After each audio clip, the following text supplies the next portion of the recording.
G'day humans, Chris Stead here. Today I'm comparing two TVs, the Sony Bravia 5, which is brand new in 2025, it's a brand new mini LED entry, with the Sony Bravia 3, which is their direct LED model, which came out in 2024, but they're both going to be on the market at exactly the same time.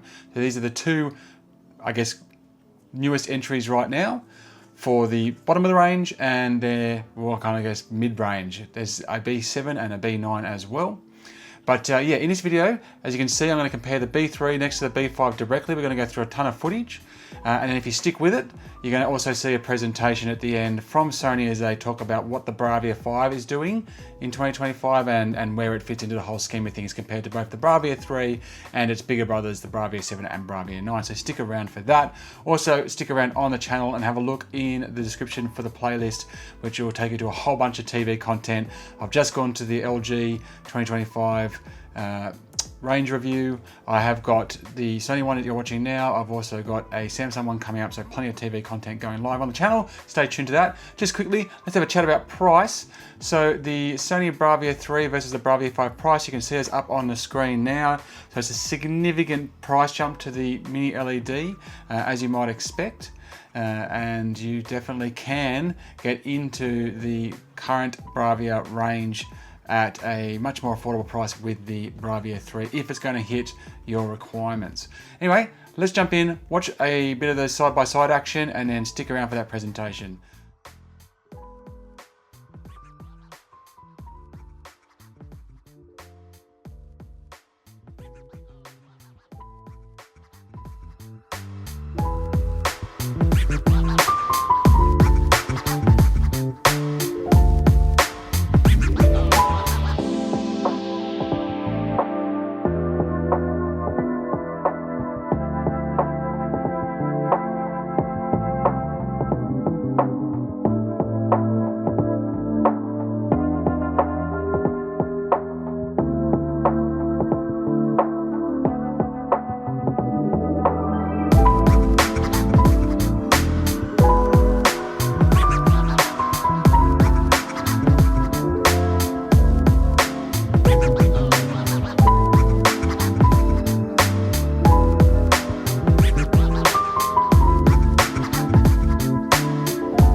Who's actually doing the presentation today.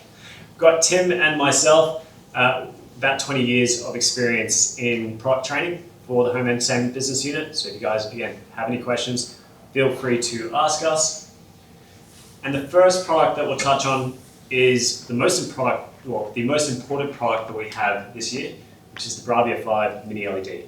So from a value plus performance, that's really where this sort of intersects. And so this is the best TV for the most amount of people in the market.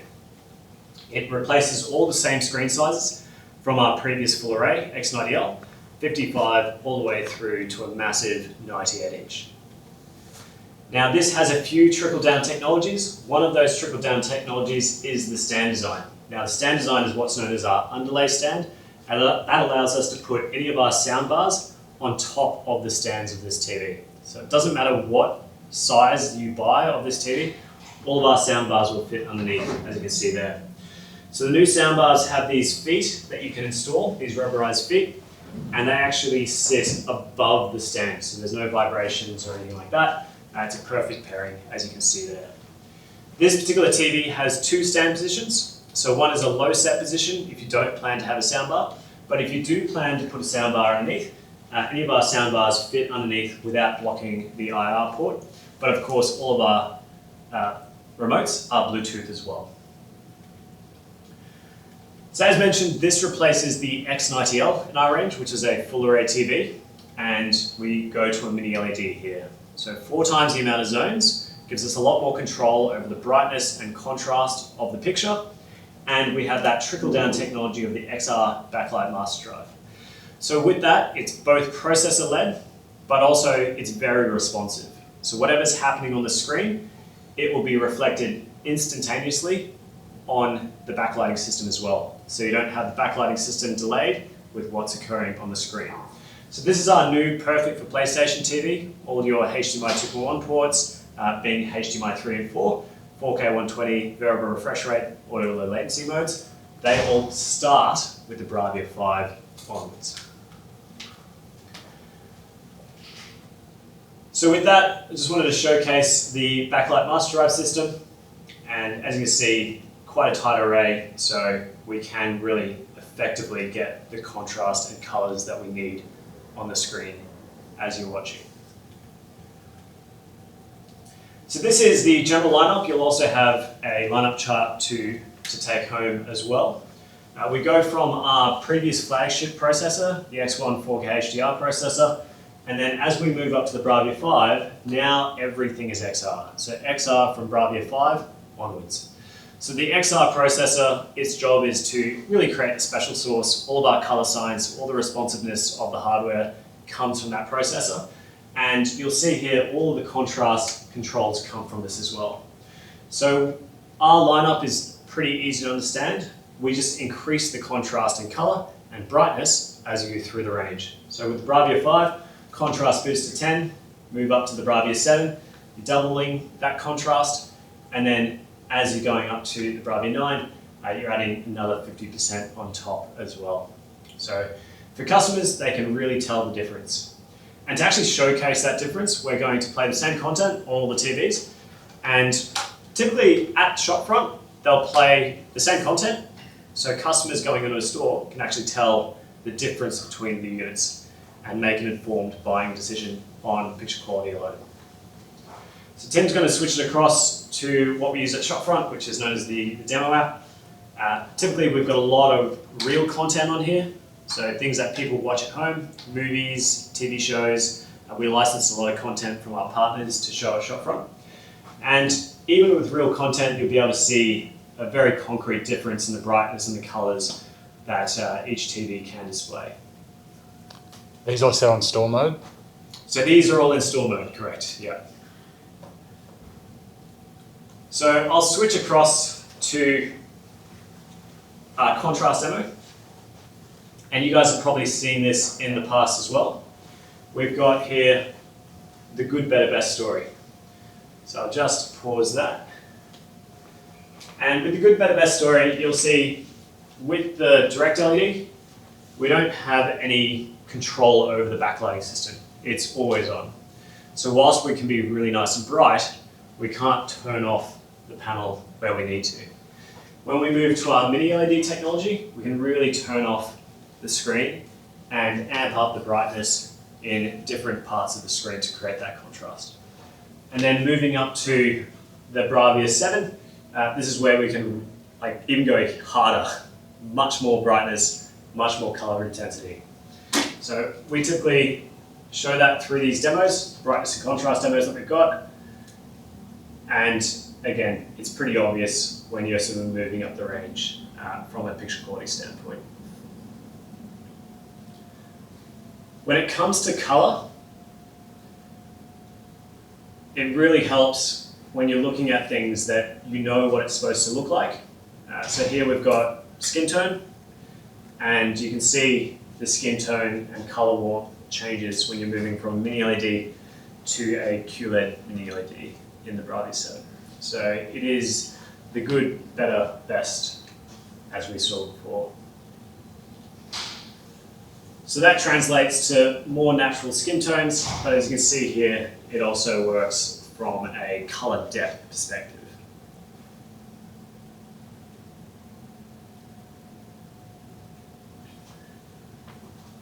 So you can see the amount of depth of color between all of them.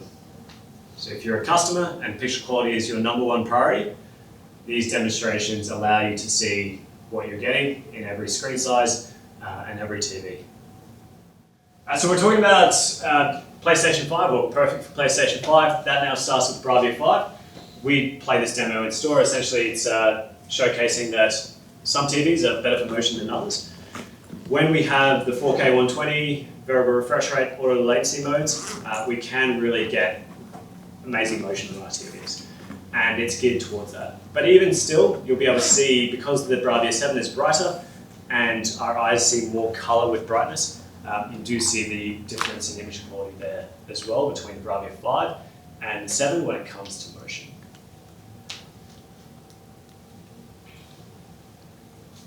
So if you guys focus on the colors and the trees, and you'll be able to see as well here with the tiles on the roof, comparing all three TVs.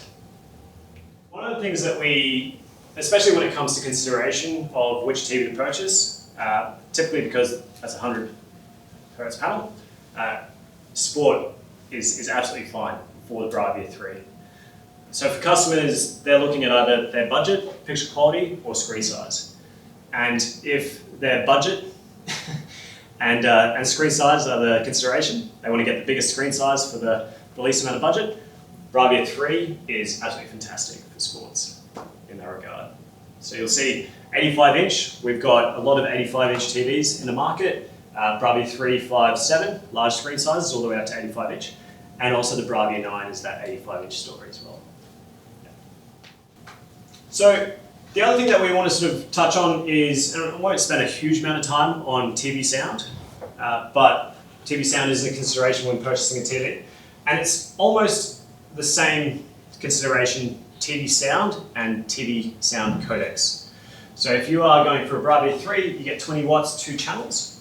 But with the Bravia 5 and the 7, they have the exact same sound setup. So you're basically getting all the trickle-down technology from the 7 in the 5. Now you double your sound pressure to 40 watts and 2 channel, but more importantly, you're getting all of these other features. So DTSX codecs, for those that like watching Blu-ray content. We also have DTSX on our own Sony Pictures Core. Disney Plus now has DTSX as well. IMAX Enhanced, which is not only a cinema sound codec, but it's also a screen format. So a wider, taller format for your screens. That's on Disney Plus and Sony Pictures Core as well. And these two features, which are quite important, Acoustic Center Sync 2.0 and Voice Zoom 3. So Acoustic Center Sync 2.0 essentially allows us to utilize all the TV sound with our soundbars, so you're not wasting the TV sound. So that's a Sony on Sony benefit. We also have Voice Zoom 3, which we'll demonstrate shortly, but essentially that allows us to use our XR processor to move the sound up and down independent of every other sound channel. So if you're watching the news, you want the best sound experience, or you're having a hard time hearing the voices, you can move that up or down.